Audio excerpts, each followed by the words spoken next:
The respected Asa Keisar is an Israeli religious scholar who's on a mission of spreading veganism all across Israel and the world. Strong in his dedication and compassion for all God's creatures, Asa Keisar is a frequent lecturer in universities, elementary and high schools, and yeshivot, Jewish educational religious institutions, throughout Israel.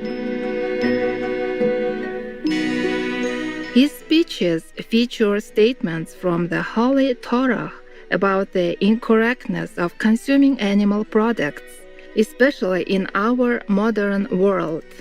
Asa Keisar's courageous message is reaching millions of people daily, not only in Israel but also globally, as some of his talks have earned tremendous attention on the internet.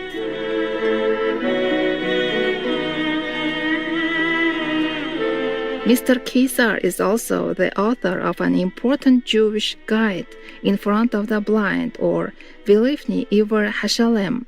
The book is a collection of excerpts from the Torah, prophets, Mishneh Torah, Talmud, as well as from the Gaonim, Rishonim, and Achronim, which include Jewish spiritual leaders and religious legal scholars from the past and present. Through straightforward holy laws, the selection clearly shows how humans must treat all animals, namely with care and mercy. In Front of the Blind's caring reminder comes during this urgent time when animals more than ever need our protection and love.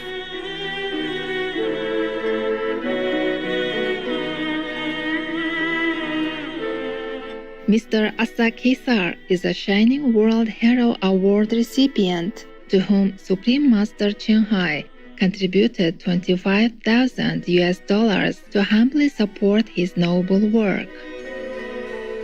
Supreme Master Ching Hai is deeply grateful to the beloved God for all the financial help, comfort, and support to the afflicted and needy, and/or any good cause over the years, as a humble vessel for His compassion and love toward His precious children.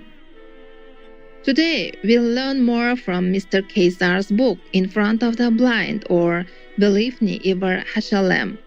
This collection of Jewish wisdom is a helpful assistance in reviving humans' inner knowledge of right and wrong. Our innocent fellow beings, the animals, have been protected by sacred laws or commandments since time immemorial.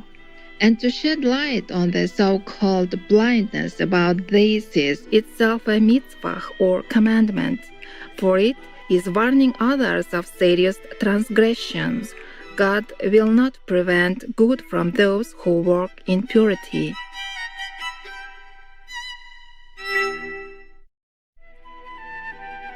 Rabbi Avraham Saba, based on the complete and whole view, kindness of God who is good to all of His creations, a person should realize that the purpose of the milk from an animal mother's breast is to nourish her baby, and not for the individual to do as they please. Specifically, it is for nursing the young baby, the beloved kid, from her breast, and the kid should take pleasure nursing from its beloved mother's breast.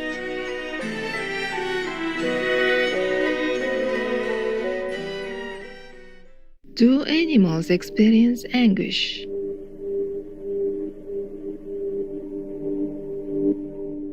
Maimonides states there is no distinction between anguish experienced by a human and anguish experienced by animals. This is because the love and yearning of a mother for its offspring is not dependent upon intelligence.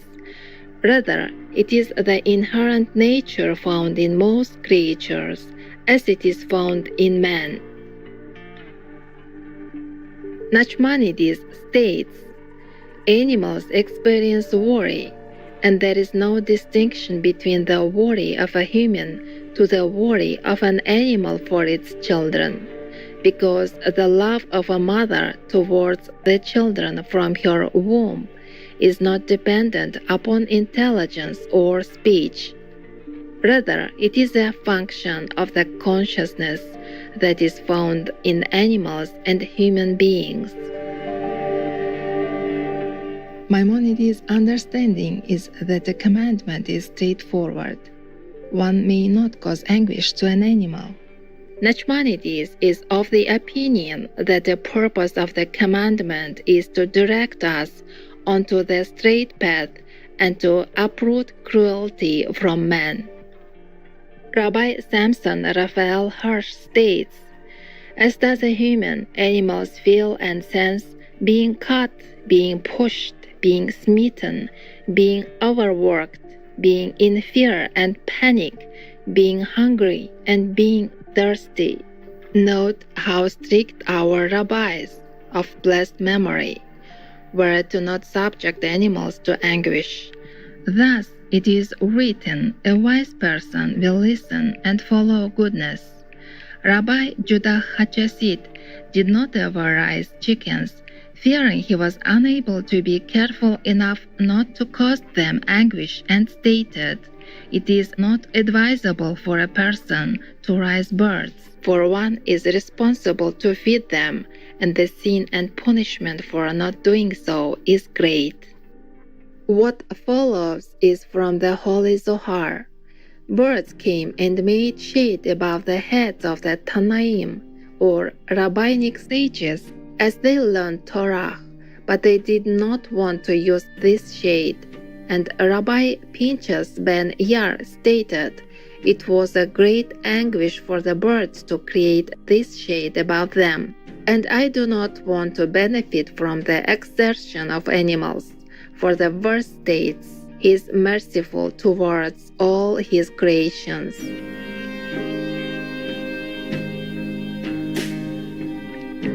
In the above incident, the exertion by the animals was initiated by them and from their own will, and no human coercion was involved. Still, Rabbi Pinchas ben Yair did not want to benefit from this effort. Sensitivity of causing anguish and pain to an animal was in the soul of the great men of Israel throughout all generations. In association with this, let us quote the words of Rabbi Samson Raphael Hirsch.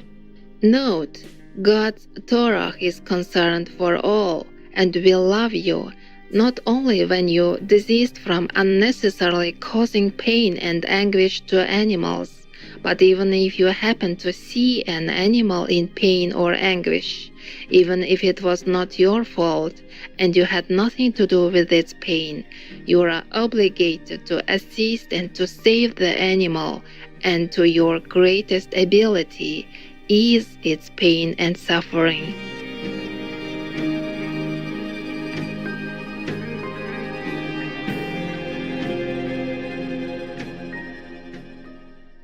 The Torah's attitude towards eating meat.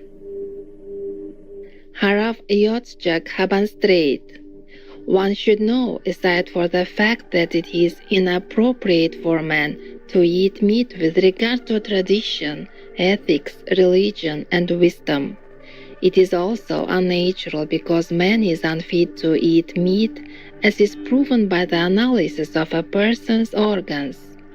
Man was created to live from the dews of heaven and the fat of the earth, from the grains and vegetation of the land, and the fruits of the tree. All a person's organs indicate that we are not meat eaters. We can also recognize that humans were not designed to eat meat, because when we see a cow, sheep, goat, or chickens, and the like alive, there is no inner urge or desire to eat them. Likewise, raw meat does not rise within us any desire or appetite. Quite the contrary, it is disgusting and repulsive even to look at. But this is not the case with the natural tendency towards vegetables and fruit of the tree and the like. This produces strong natural feelings and call to us in a loving way, wondrous to behold and good to eat. A great desire awakens in their midst to taste the fruits and eat their fresh as they were created. Is this not enough proof that these are the natural foods for a person?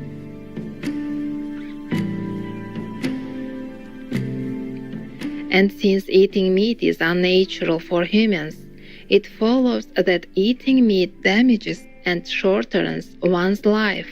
It is understood if one goes against nature. It is impossible that nature will give them a pass and fill their days, for nature does not tolerate those who violate her.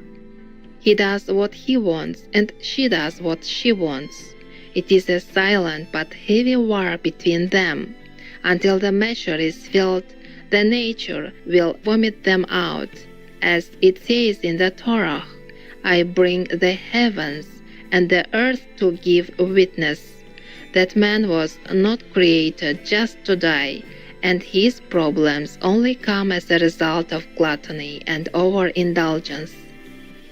Most medical experts state in their books that all illnesses result from a meat-based diet, since they have gone against nature. Likewise, all medicines are made from various plants in an attempt to align the sickened person back to nature, as the adage in the Talmud. One who regularly consumes lentils prevents disease from his house, and mustard prevents illness from his house. And they say, when one eats that which is intended, they will feel no digestive pain. But if eating meat, one experiences difficulties because their system has not been built for eating meat, but for vegetation.